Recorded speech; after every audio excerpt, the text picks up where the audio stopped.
Welcome to the Mastering the Game of Life podcast.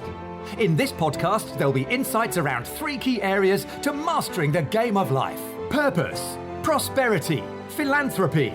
Your host, Paul Lowe, the third sector mentor, is the founder of Hearts Global CIC, which along with many other of his charitable commitments has been responsible for positively impacting thousands of people's lives, particularly young people from disadvantaged communities. Author of Mastering the Game of Life, From Pain to Purpose, and Speaking from Our Hearts books. Introducing your host, Paul Lowe.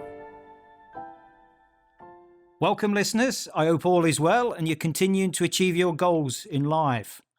On the subject of goals, it is my immense pleasure to host this episode and have a nostalgic conversation with an all-time record goal scorer for Notts County Football Club, Les Brad. As well as being a prolific marksman in football, Les is someone I have been privileged to have shared a 20-plus year quality friendship with. Welcome, Les. Thanks, Paul. Good to see you again. Thank you. So, Les, if we could start, as it states in your book, Far Post, you scored 136 goals for Notts County, and I think a really good starting point for us is to pick on one of your statements from the book. And I quote, "I have never experienced anything in life that compares to the very special atmosphere that is generated in the dressing room of a football club." Can you elaborate for us, Les, what that feels like to us as mere supporters?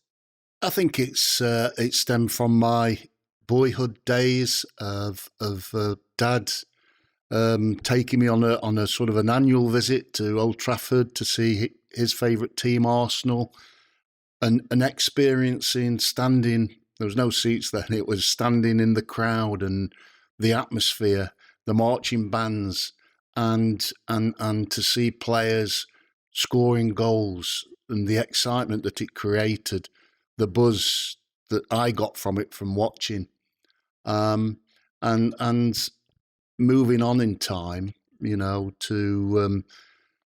being involved in a normal working life. I didn't start out as a professional footballer. I worked as a motor mechanic at the age of 15, and then in a local limestone quarry, and to work with guys who also love football, like to go and see football, and then have the opportunity to walk out onto a football pitch. Well, that was wow.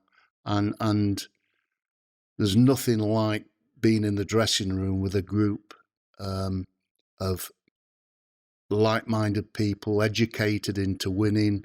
The buzz when you walk through that door, knowing that you've got a great chance of going out there, winning the game, exciting those fans. Just a wonderful, wonderful time. So exciting those fans, Les. Now, coming at it from a supporter's perspective, obviously when Saturday comes, the excitement around, the bovril, the meat pie, the reading the programme from back to front and all that anticipation of, when Saturday comes. But as a player, what was it like for you, the other side of the fence? Were you so focused on your professional goal in mind, i.e. to win the game, or did you actually, from how you've described there as a player and all your teammates, were they ever mindful of, do you know what, I could just as easily be one of those guys out on the terraces?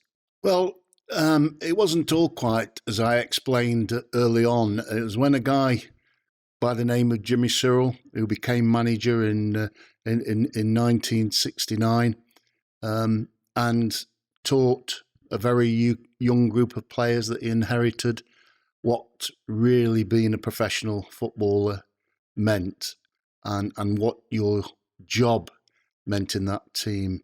He pointed out to me after one game, he sat me down and in his office on a Monday morning and asked me how I thought I'd played. And I thought I'd had a decent game. We'd beaten Fulham 2-0. And he said, "You thought you had a decent game. Tell me how you thought you had a decent game." I said, "I thought I won all the headers and held the ball up, passed it to Don Masson, who spread it about. I got out wide and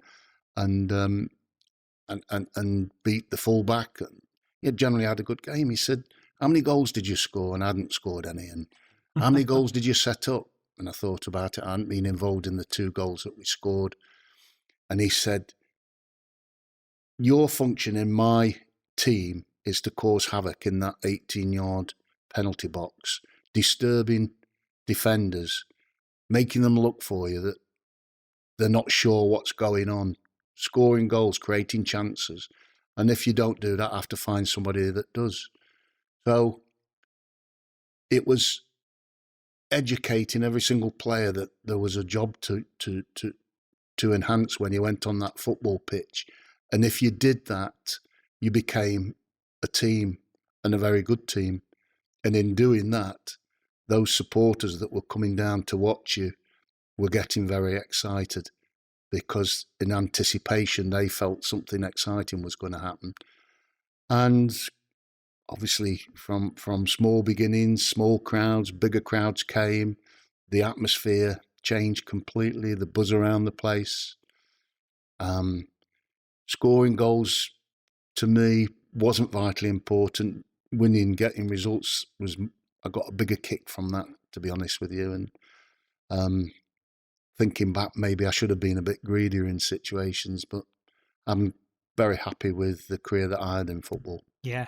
I mean, you've mentioned in an era these days where the word legend is in my opinion thrown around like confetti, but you've mentioned a certain manager's name there, Jimmy Cyril, which I think by any stretch of the imagination, from top to bottom, is and will always be a legend, particularly at this football club. And I know I speak to a friend of mine, Trainer John in Spain, who's an avid Blade, and he speaks immensely highly of Jimmy, because Jimmy spent a bit of time at Bramall Lane, didn't he? Yes, he left us and went to Sheffield United, who were playing at higher level. It didn't go particularly well for him for 18 months there, and he came back to Notts County.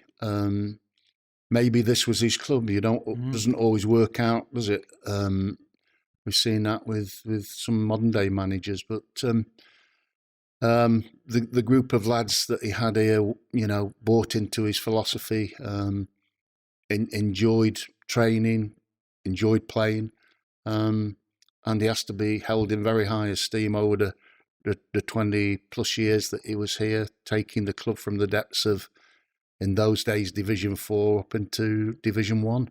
Yeah, and just for the listeners that in this podcast that may not be avid Notts County people or even football people, what we try and do here is knit together the nostalgia of success and what that feels like, and we'll come to this a little bit more later on. But Jimmy was actually a manager that took Notts County all the way from the basement, I think, as it was familiarly called in those days, Les, Division 4 in old money, if you will, all the way up to what would now be called the Premier League. And that's what he did, and something that not many clubs do this day and age. Bournemouth, there's a club that we battled away with in the 4th division. When John Bond was their manager, we were both got promoted together from the 4th to the 3rd. Notts went on up into the 2nd division. Bournemouth stayed behind, but over recent years they've had a great run with Eddie Howe, and he's taken them up into the Premiership. Gates of full houses there at 12,000 and doing tremendously well. What success he's brought to that club. Phenomenal achievement. And from a player perspective, Les, obviously you're not involved in the intimate dealings of Bournemouth, but from your perception as an ex-pro, and obviously still deeply involved with Notts County Football Club, what do you think Eddie's success is? How can somebody, a manager, go into a club and achieve? And Martin O'Neill's got a similar kind of track record of success. We've mentioned Jimmy, another one, Brian Clough, and yet again we'll come to Cloughie in a bit. What is it about these managers that they can do these things? I think if I could give you the answer to that, there'd be a lot more managers doing the same. I can only tell you my experiences with Jimmy, how he gelled us as a group of players. We were not only successful on the pitch, off the pitch. We attended many events, many functions, many charities supported locally. Jimmy would stick a notice up on the board that there was a charity that was pushing over pennies for whatever could any players go, and the whole team would turn out. That's the sort of group that he had.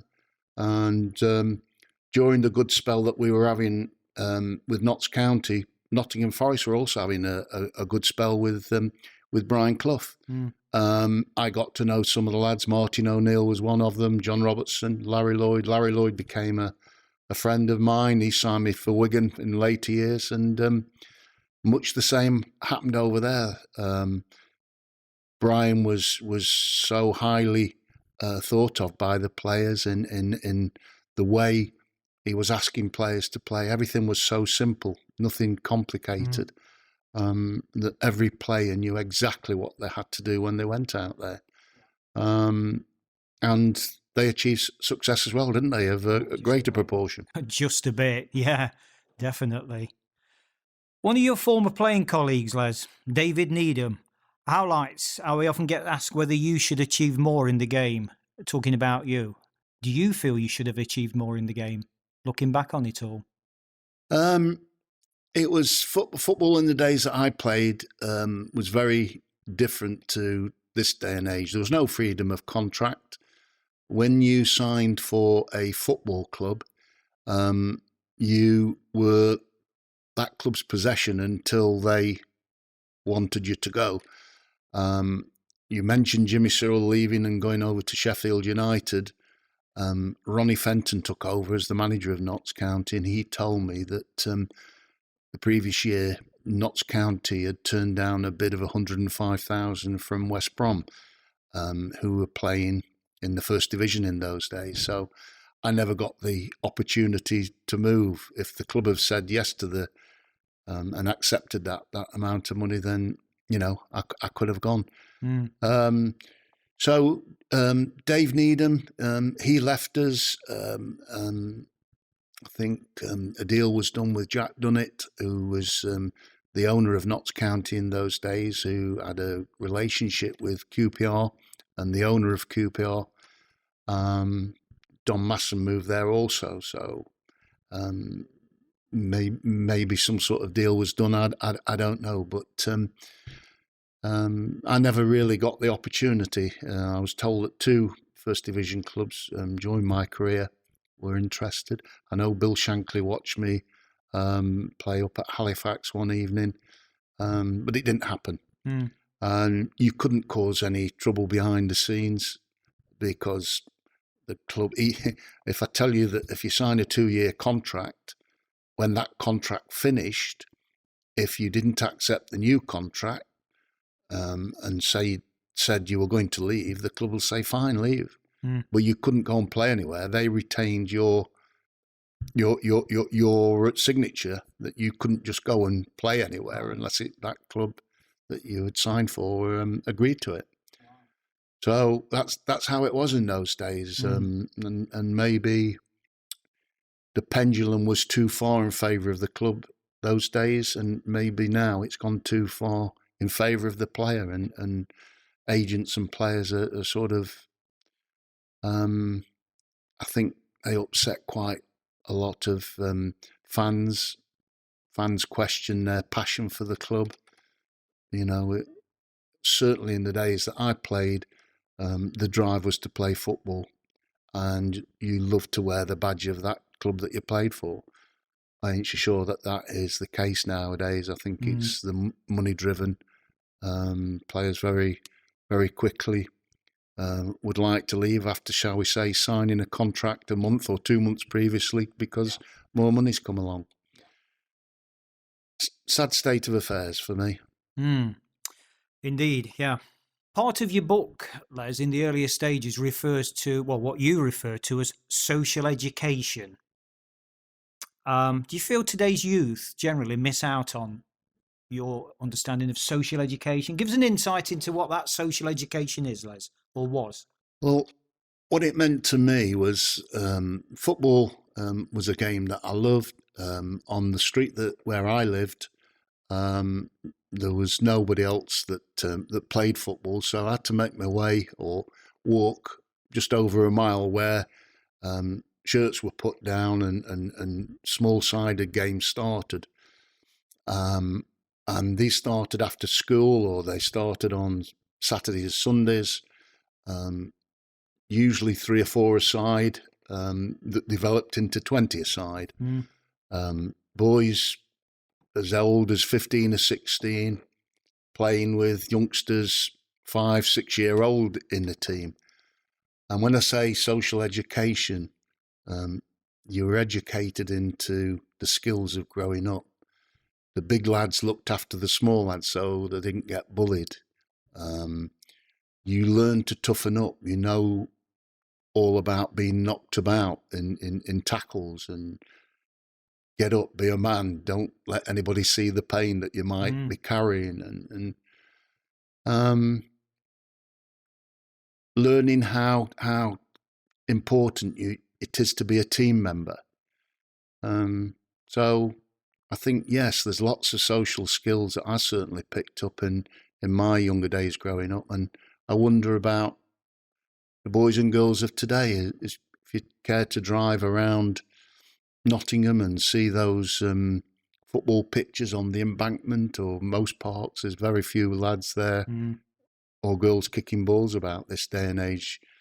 When I talk to parents, they say it's too dangerous for them to go out on their own, and they like to come home and play on their iPads.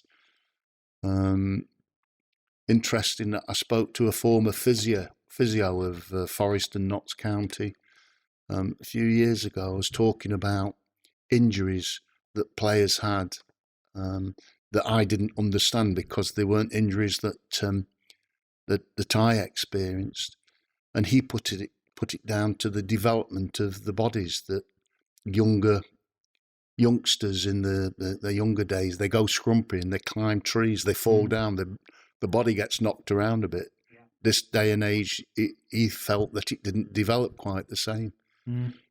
So, yeah, lots of issues really in youngsters growing up and developing this day and age to when I was a lad. Character building, Les, I think is how I'd describe it. Character building. Okay, page 22 of your book, Les, Far Post. You refer to the fact there wasn't any televised football when you were a youngster. Melchester Rovers' big blonde centre forward, Roy Race, became your primary focus. Tell us about the blonde bomber. I couldn't wait for the comic Tiger coming out each week, because in that comic there was a football, shall we say, dedicated story, Roy of the Rovers, about this blonde-haired centre forward called Roy Race, and to see the captions in this comic, the whizzing through the defence, the headers going in the top corner of the goal, the shots going in the bottom corner with the keeper diving at full length, couldn't get them.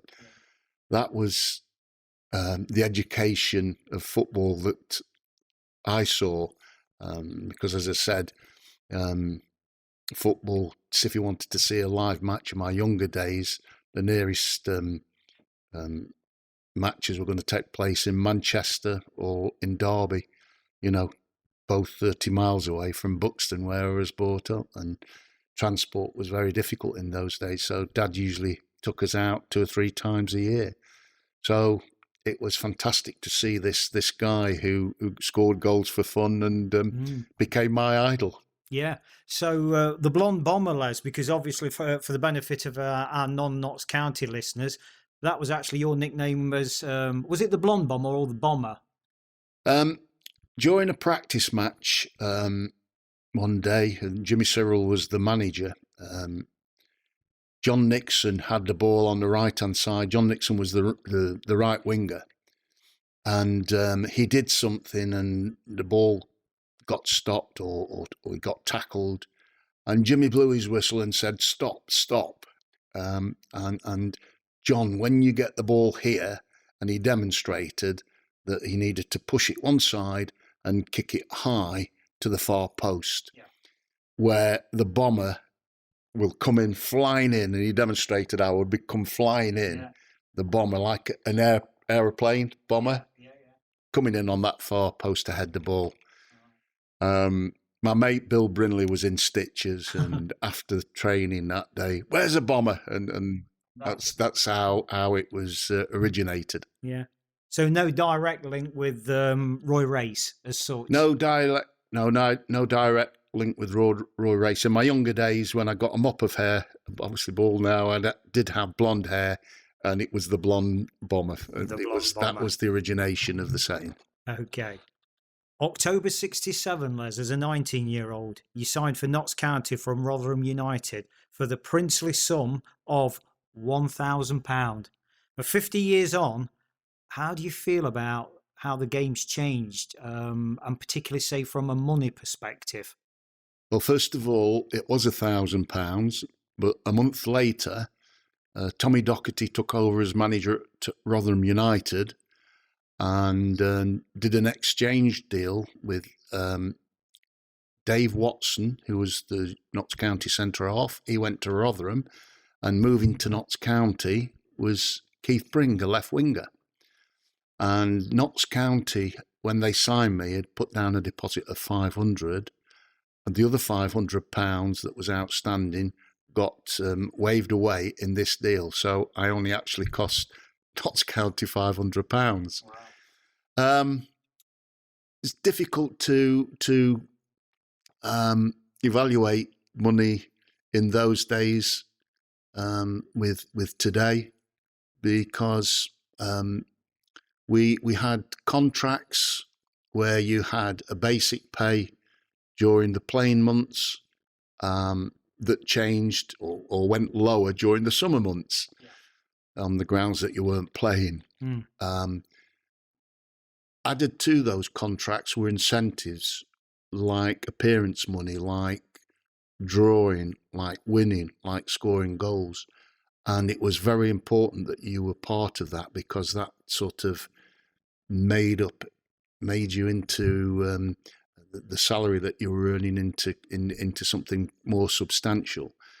This day and age, the figures that you hear about, that you see quoted, there is none of that. I don't know what's in the contract, but players are now earning substantial amounts without even needing to kick a ball. I was talking only this morning to our assistant manager, how difficult it is to get a young player that's not even played football, that's probably on the books of a championship or a premiership team, because they're earning in excess of £10,000 a week, having never kicked a ball. I can't accept that as being right. I've read a story in today's paper of Tim Flowers, the former England goalkeeper, who's now manager at Solihull Malters, and he's trying to get a goalkeeper to go and play for him, and giving them the chance to experience first team football in the National League. And they just turned their nose up and said, no, we're not dropping down to that level. And they've never kicked a ball. So I don't... There's probably a mollycoddling of footballers, like we've just talked about, with mollycoddling of youngsters that not kicking a ball about on the park. They're going home on iPads. You know, there's the young players now coming in, signing for top teams. Are they really interested in playing? Is football the drive? Because it certainly was in my day to every single player. No player was happy at a club if they weren't being picked in the first team and moved on. Now, I think somebody told me last week that Chelsea have nearly 40 players out on loan all over the world. You know, that can't be right, can it? It's kind of tactical buying, is it? You know, it's not that we're necessarily going to play that player, but you know what? You ain't going to get him. So we'll buy him and we'll just keep him in the reserves. Tactical buying. You touched upon wages there, Les, for the benefit of our listeners. And yet again, I'm quoting this just to give some perspective on the good old days of prices. Your wages, you quote at £14 season, £12 in the summer. And just to give that some perspective even further, a programme was sixpence then in old money, which is in modern money 3p. I think the average programme now is about £3, isn't it? Certainly in Nottingham. Yeah, that's the escalation of money in the last 50 odd years that I've been alive. But does it equate to the same value? I'm not so sure. Full houses, even down at lower league football, were often around in the games that I played in. It isn't there this day and age, so I'm not sure whether families, individuals have got the money to spend on it quite the same. Man management and greatest managers.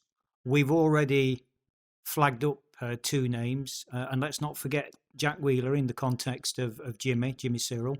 But if we can bring in Jimmy and Jack and Brian Clough, what's your view, Les, about, or your fond memories of that particular dynamic trio? Yeah, I've touched on Jimmy. Jack Wheeler. If it hadn't been for Jack Wheeler, I wouldn't have been around to become the record goal scorer. Before Jimmy Cyril came here, Jack Wheeler was caretaker manager for 18 months. And during that period of time, I was having shall we say, a time not so good. My father had been diagnosed with cancer, and there were tough times. And I lost my sight on what I was doing, playing football, thinking more about should I be back home with family. Anyway, it came to the crunch, and he took me into the main stand, and we sat down for an hour and we talked, and it was the most enlightening chat that I'd had for quite a while. And he got my head back in gear and gave me reason to play. Much around the lines that Dad was still alive, watching what I was doing. I couldn't be doing him any good if he's picking up papers and seeing that I'm not in the team or I'm not scoring goals. And he got me back on track, and I got back in the first team, scoring goals again. So he was fantastic. He was a guy that when you came in from training, or when you arrived for training, always laughing, always had a smile on his face. So if you were feeling down in the dumps, he would be lifting you. He was the physio, and if you happened to be injured at any time, that was always a time when he would work on you, and he would be talking to you, making you feel totally motivated to go and play again. And he also was very passionate about the club. We, as a former players group, have got an association, and we honour players each year. Jack Wheeler was the very first person that we honoured when we formed our group. And I can remember Jack Wheeler having something like he's taken on the roles as manager, assistant manager, physio, coach, painter, decorator, kit man. I think he's probably covered every single job that you could imagine in the football club. So that's why I hold Jack in high esteem. Jimmy was, from my side, was purely football. The simplicity of the role that you had on the pitch and how he explained it helped us to develop as a group and win and climb leagues. As a person, not my cup of tea. And I've touched on my dad suffering with cancer, and in his later years, he probably had the disease for 3 to 4 years, and it was coming to a close. I used to go across and see him in Christie's Hospital in Manchester. Yeah. And on one such occasion, we were told as a family that Dad had only got a few days to live. I came back to Nottingham this was on the Sunday. On the Monday morning, I went straight into the manager's office to let him know that my father had got a couple of days to live and I was going home, to stay with the family. To which Jimmy said, "No, you mustn't do that. You can't do any good there. You need to stay here and train." And I looked at him and he didn't want me to go. I went out the door and drove back on the Monday. On the Wednesday, my father passed away. On the Thursday, I came back here to Notts County to be met by Jack Wheeler, who told me that Jimmy didn't want me to train with the first team, and I had to go and change in the away team dressing room, which was for the reserves and the youngsters, and he didn't speak to me for a fortnight. Wow. Move on a number of years. I've retired from football, and I'm working in the Notts County Lottery Office, and Notts County are playing West Bromwich Albion in the First Division. And I've arranged to take coach load of junior Magpies to Wembley the following day. Jimmy's asked me to go and see him on the Saturday at 10 in the morning before the match. And I went into his office, had half an hour with him, with a cup of tea, asked how things were going, how many kids were going, gave me a couple of videos to show on the way down, and I went back to do my job, and then the match kicked off and finished 1 each. I went into the bar after the game. Larry Lloyd was coach then, and he was really down in the dumps, and I asked him what was the matter. We'd had a decent result.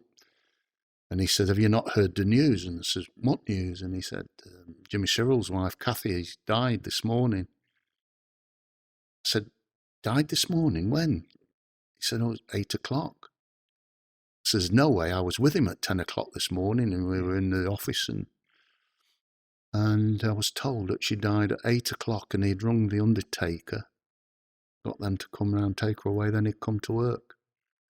After that game, he wrote his car off in the car park, got drunk and wrote his car off in the car park here.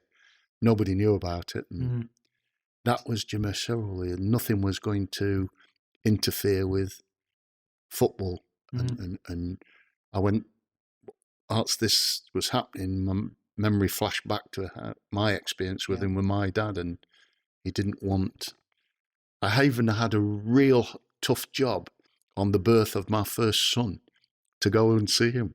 Wow. He only allowed me 15 minutes because we were due to travel to Portsmouth to play football that Friday. Football was everything to Jimmy Cyril, so you can...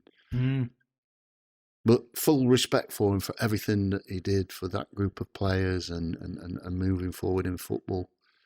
Brian Clough didn't know particularly well. Never came in contact with him when he was managing, getting great success. But having completed 10 years here as a player, I was given a testimonial match. The chairman of my testimonial committee was John Mountney, and he told me that he'd been in contact with Brian Clough and that Forest would be very happy to come across here and play a match for my testimonial. But I had to go and see him. So a date had been fixed, which was a Wednesday morning at 10 o'clock. Wednesday was days when generally you didn't train, when the football season was in full flow. Went over to the City Ground, was met with Brian's secretary, who escorted me into the room opposite Brian's office. And I sat in this room, nobody else in there, for 3/4 of an hour. After which his secretary came in and said, "Les, Brian's very sorry, he can't see you today, he's busy. Can you come back next Tuesday night? There's a reserve match kicking off at 7 o'clock. He'd like to see you here at 6 o'clock. So I left, and that was it. Came back the following week at 6 o'clock. Was met again with his secretary, shown into the same room, nobody in there. Yeah. And at 6:45, she came in again and said, "Les, Mr. Clough is very, very sorry, he can't see you. The match is kicking off soon, he's busy." And I went out to could you come back next Wednesday at 10 o'clock? And I went out of the office and I wasn't very happy. And I went to a call box. There's no mobile phones in those days. Rung John Mountney. Who the hell does he think he is, messing me about like this? Because I was quite popular in the city at the time, scoring goals. Of course. Tell him where to go. We'll go and find somebody else to play. And John convinced me that I had to go back one more time. And I went back one more time, the Wednesday, once again met with his secretary, shown into the same room. This time, there's 20-odd seats filled with, as I glance around the room, all the top national sports writers. One seat empty, and that's where I sat by the door. Sat down, the door closed, and I looked round, saw all these faces, and I thought, I'm not going to wait behind this lot here. I got up just as the door opened, and his secretary said, "Gentlemen, Mr. Clough has got a very important meeting with Mr. Brad today. Can you all go and he'll see you tomorrow?" Wow. And obviously he'd been testing me for a couple of times to see if I really wanted it. And when I went in, it was absolutely fantastic. I gave him 5 possible dates, all of which he said, "We can't play, we've got matches." And then he said to me, "Which date do you want?" So I thought he said, we couldn't do any of these games. "Which date do you want?" And I told him my preferred date. He called his secretary in, "Put this date in the diary, get that fixture changed. We're playing that match then," and they did. Right. Wow.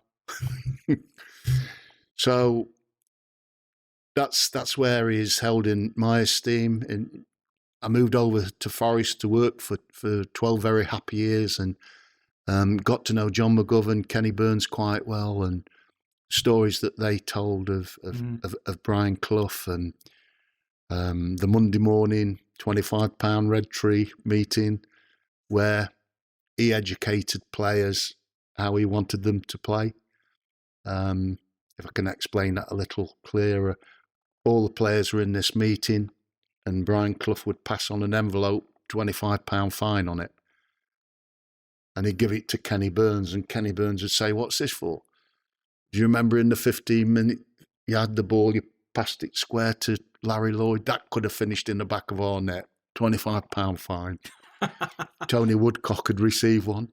"What's this for? Do you remember in that 25th minute you were straight through on goal, 18 yards out, and you shot over the crossbar? We can't score a goal if you don't hit the target."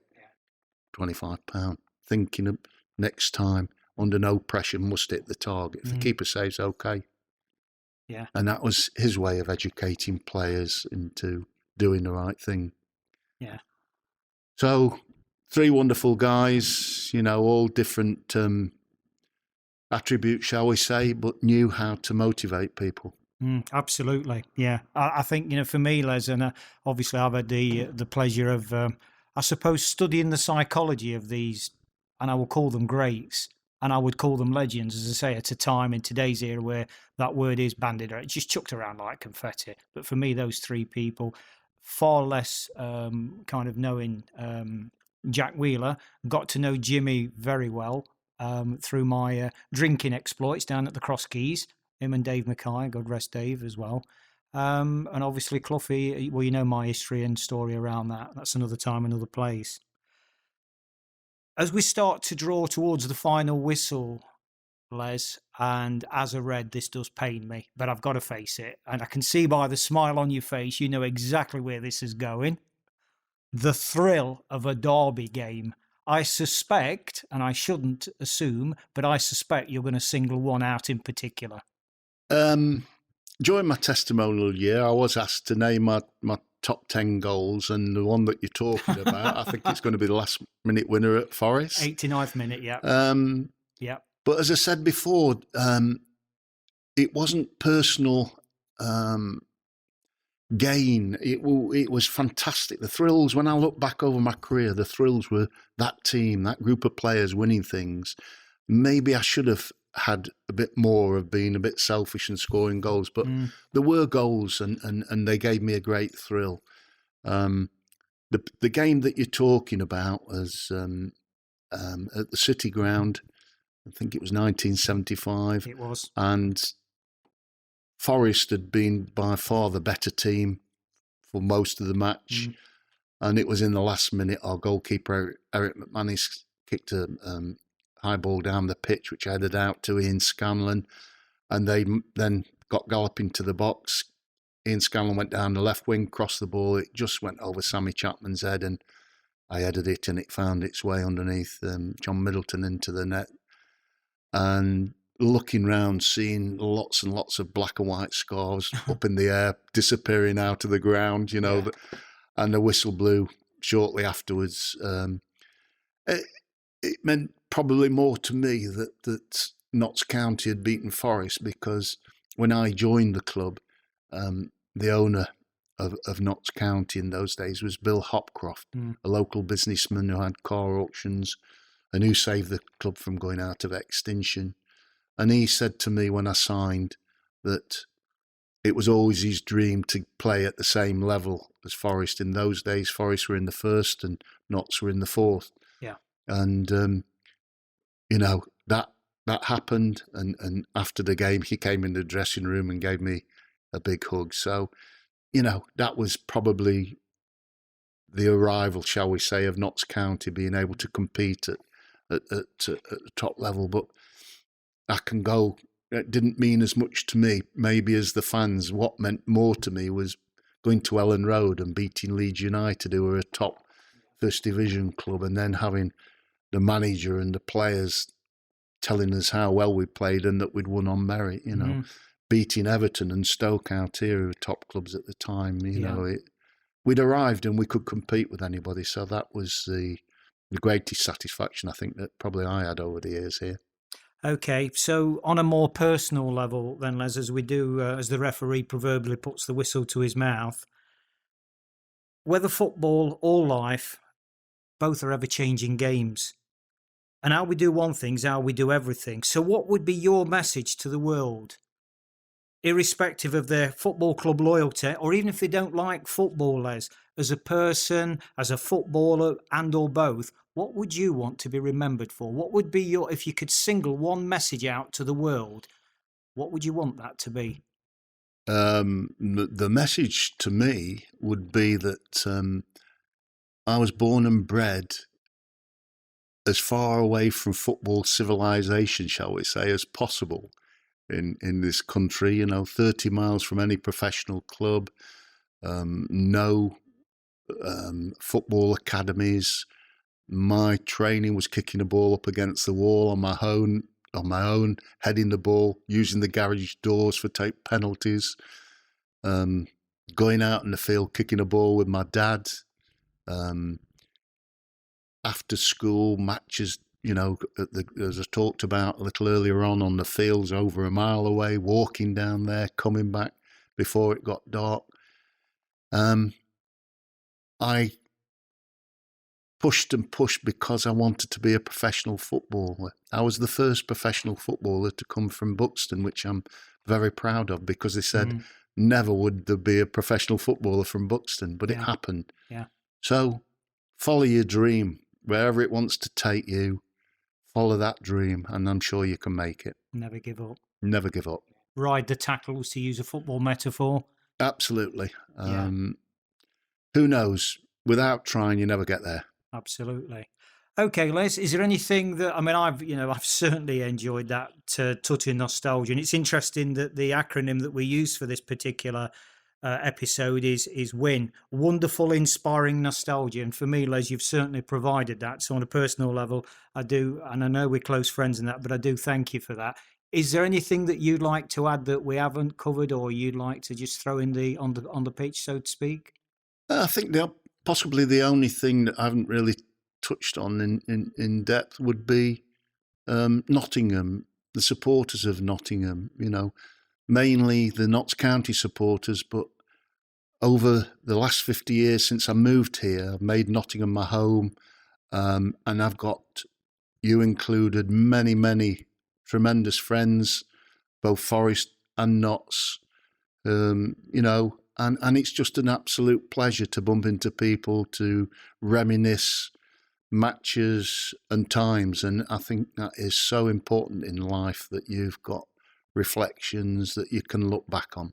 Definitely. Yeah, they're great comfort at times of challenge, aren't they? Definitely. Absolutely. Okay. So just to reiterate, loads my sincere gratitude to you and to you, the listeners, for listening to this wonderful, inspiring nostalgia podcast and for being part of the Mastering Life podcast. And until the next time, keep learning and loving, and always remember, mastering life starts by embracing our hearts. Thanks for listening to the Mastering the Game of Life podcast. Drop a line to paul@paullowehearts.com with any thoughts or questions you may have, and he'll be more than happy to respond. Alternatively, check out Paul's website at paullowehearts.com or any of his social media feeds under the same name. Remember, mastering life starts by embracing our hearts.